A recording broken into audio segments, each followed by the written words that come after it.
Friend अनु के साथ हिंदी में आप सभी का स्वागत है। जैसे कि हम उपन्यास की बात कर रहे थे, आज हमारा उपन्यास है आपका बंटी। यह उपन्यास मन्नू भंडारी द्वारा लिखित उपन्यास है। मन्नू भंडारी का यह उपन्यास सुप्रसिद्ध और स्वतंत्र रूप से लिखा गया प्रथम उपन्यास है, जो कि तलाकशुदा दंपतियों के बीच जो बच्चे का पालन पोषण होता है उस पर क्या प्रभाव पड़ता है, इस उपन्यास में दिखाया गया है। यह कलजाई उपन्यास हिंदी साहित्य को एक अमूल्य निधि है। इस उपन्यास में बाल मनोविज्ञान का उपन्यास भी कहा जाता है। यह 16 भागों में विभक्त है। इसका प्रकाशन सन 1971 में हुआ था। उपन्यास का प्रारंभ में शकुन और बंटी की भावात्मक वर्णन के साथ होता है। जो उपन्यास का प्रारंभ होता है शकुन और बंटी, शकुन उसकी माँ होती है, बंटी उसका बेटा होता है, इसके भावात्मक वर्णन के साथ होता है। शकुन और अजय का तलाक हो चुका, किंतु इसका पता बंटी को जब चलता है, जब उसका दोस्त उसे टीटू बताता है।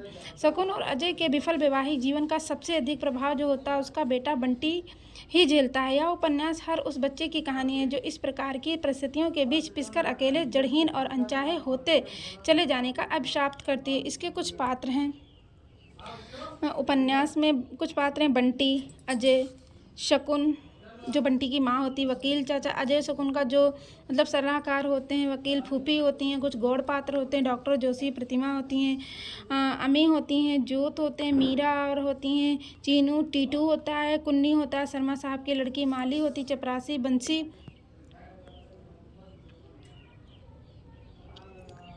बंसीलाल होते हैं, चरित्रा। कुल भाषा का प्रयोग है। उपन्यास में भाषा अंग्रेजी, संस्कृत, असम, उर्दू, अरबी, फारसी का प्रयोग किया गया, शब्दों का प्रयोग किया गया।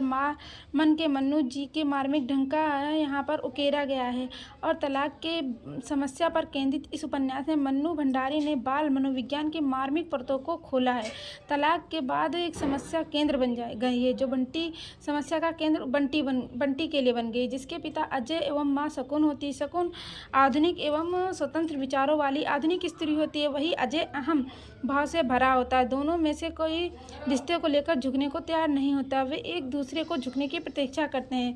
अब वो सोचते हैं, अजय सोचता है कि शकुन हमसे माफ़ी मांगे और शकुन सोचते हैं कि अजय हमसे हमारे आगे झुक जाएं, लेकिन ऐसा नहीं, दोनों में अकड़ दिखाई गई है और दोनों के बीच फिर तलाक हो जाता है। अंत में अजय मीरा नामक एक स्त्री के साथ रहने लगता है और इधर शकुन भी डॉक्टर जोशी से विवाह कर उसके घर चली जाती है। जोशी के 2 बच्चे उनकी पहली पत्नी से उत्पन्न होते हैं।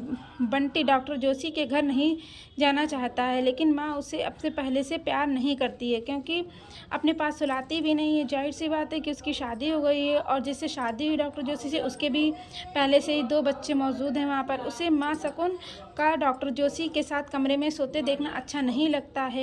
उसे शकुन से घृणा होने लगती है और गुस्से में वह पापा अजय को फ़ोन करके कलकत्ता आने को कहता है, किंतु वहाँ भी वैसा ही माहौल होता है। सौतेली माँ होती है, वो भी उसे नहीं अपनाती है और अजय को हॉस्टल भेज देती है। अब मजबूर होकर बेचारा वो हॉस्टल चला जाता है। अजय शकुन से अपने स्वार्थ में बेटे का जीवन पिसता चला जाता है। दोनों में से किसी के पास त्याग भावना नहीं थी। बच्चे के लिए कोई भी एक दूसरे की गलतियों को नहीं भूलना चाहता। अंततः क्या होता है, बंटी इस खंडित रिश्ते के बीच त्रासदी का शिकार होता है और वो इस उपन्यास में सबसे ज़्यादा दुख झेलता है, बंटी। धन्यवाद। हम कल दूसरे उपन्यास की बात करें।